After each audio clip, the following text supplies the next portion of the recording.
Buenas noches, amigos. Traigo un libro en las manos. Su autor, Antonio Buero Vallejo. ¿Quién es Antonio Buero Vallejo? Después de Lope de Vega, el mejor escritor de teatro que ha tenido la literatura española. Es un orgullo de nuestra patria.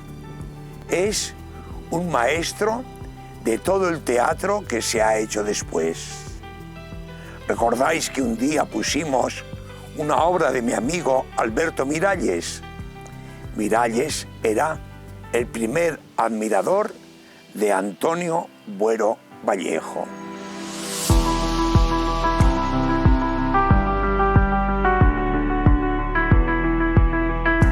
Nos vamos a situar después de la Guerra Civil Española.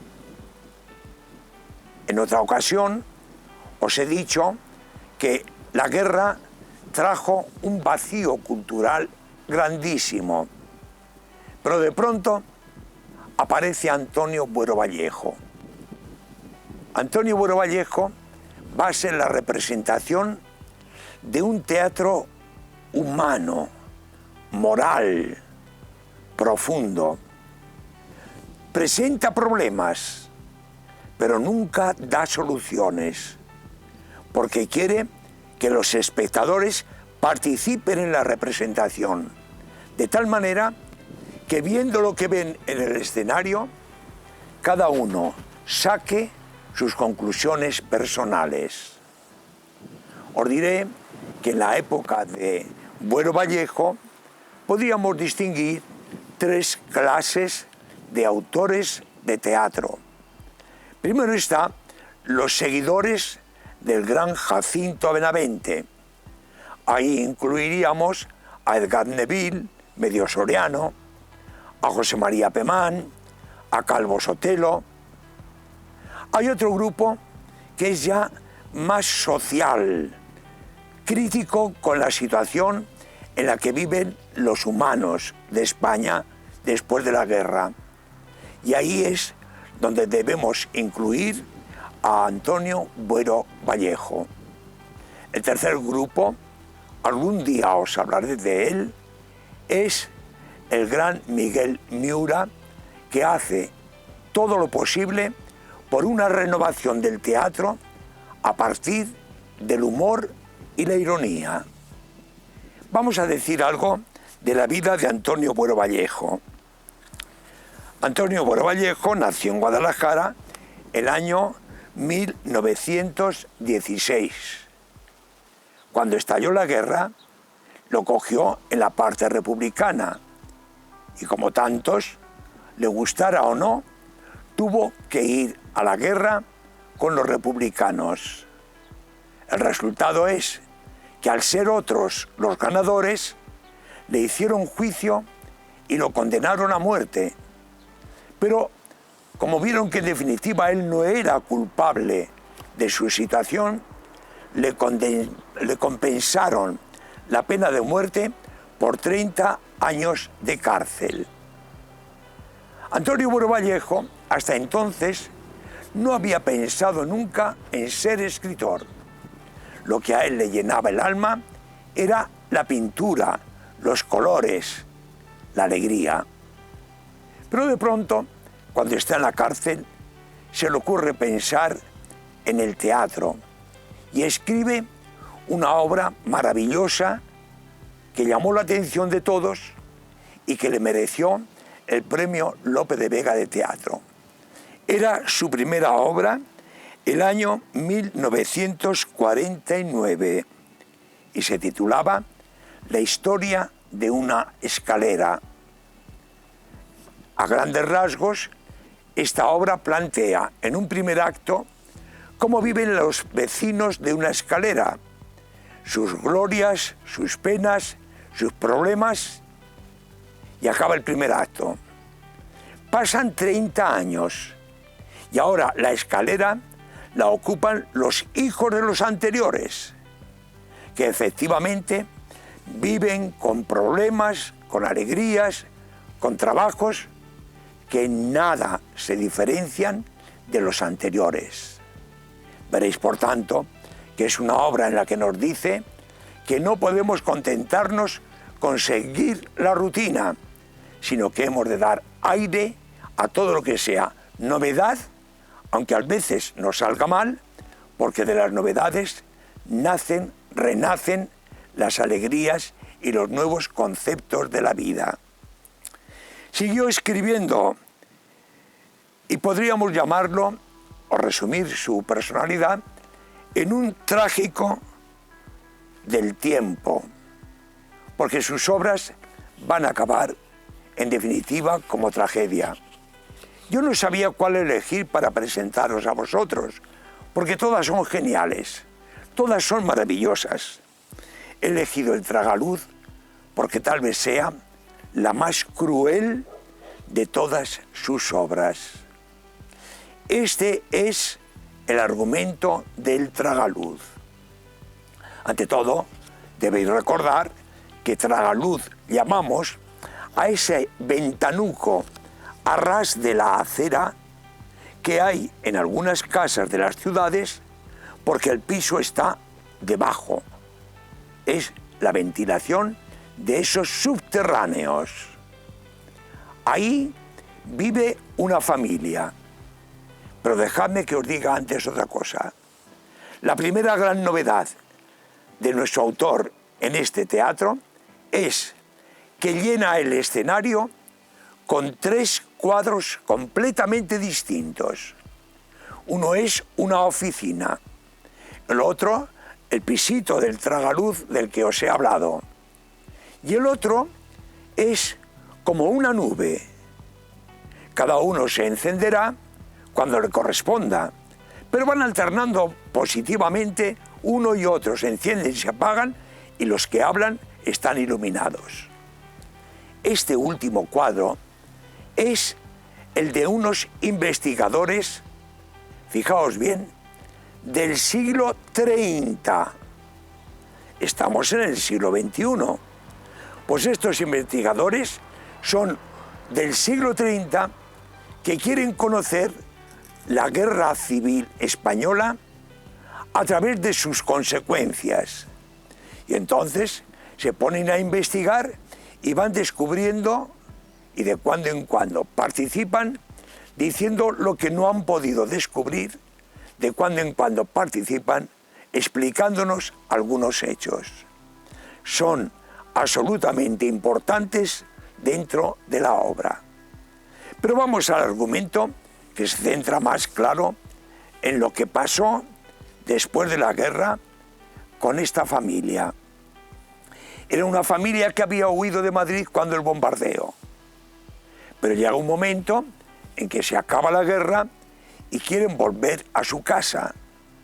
Los trenes iban abarrotados de gente. La familia estaba compuesta por el padre, la madre y 2 hijos.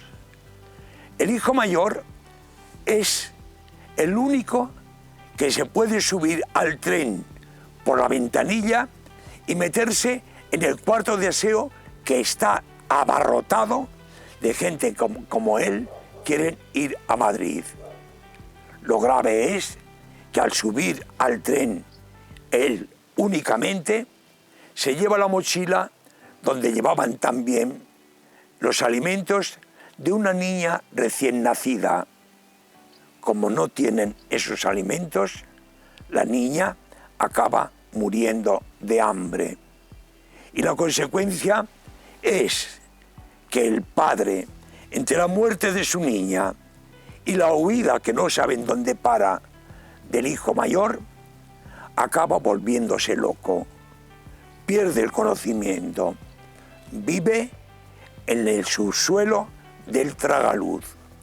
Para él, como el tren ha sido la causa de la ruptura de la familia, ese tragaluz para él es la ventana del tren, porque curiosamente, cerca de ese tragaluz, cerca de ese piso, pasa un tren que de cuando en cuando pita y suena. Y el padre se sigue creyendo que va en el tren de vuelta a Madrid. Como ha perdido el conocimiento, ahora ya los hijos se han hecho mayores. Tan mayores que el que montó en el tren es un símbolo de los vencedores de la guerra. Es decir, se colocó muy bien, gana buenos sueldos al frente de una editorial.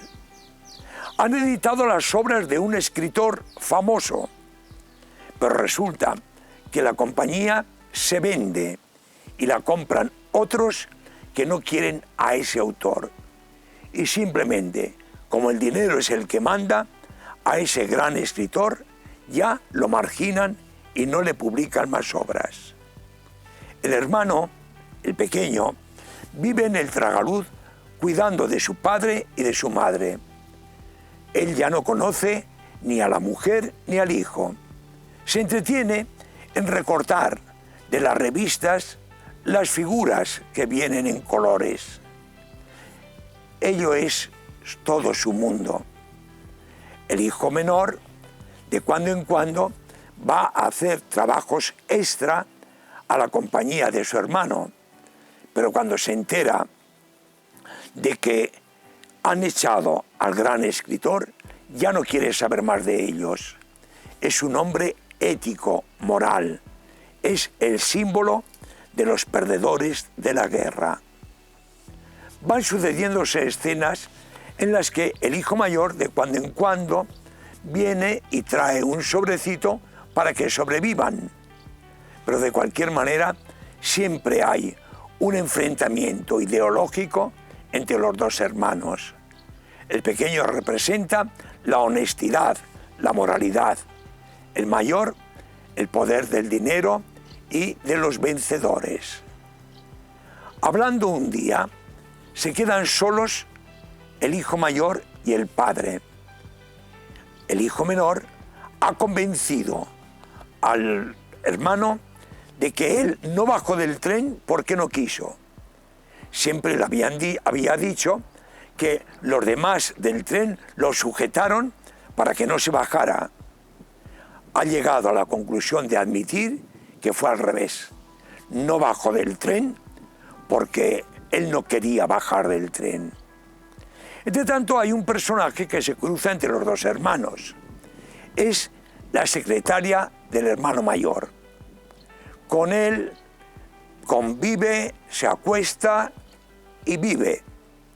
En cambio, ella, de quien verdaderamente está enamorado, es del pequeño. Un momento determinado, todo esto se descubre y todo son amarguras para el perdedor que siempre pierde. Hasta que un día se quedan solos el hijo mayor y el padre. Entonces el hijo le pide al padre perdón por todos los sinsabores que le ha traído aquella huida en el tren. Y el padre, que está loco, que no sabe lo que hace, como si tuviera un momento de lucidez, se venga clavando las tijeras con que recortaba en el cuello de su hijo mayor. Así acaba el teatro. Pero la gran pregunta es esta: ¿qué valor tiene esto? Los investigadores del siglo 30 nos dirán que toda oposición es negativa, que en estos tiempos nuestros los hombres no habíamos adquirido aún el sentido de la paz que ellos ya tienen. Y por eso, aparte de los enfrentamientos guerreros y políticos, el hombre del siglo XX se caracterizaba por la envidia, el celo y el enfrentamiento con los demás. Bueno Vallejo quiere decirnos con esto que nos llama a la esperanza de que todos, desde la honradez y la bondad, seamos mejores para convivir y ser felices. Buenas noches y hasta otro día.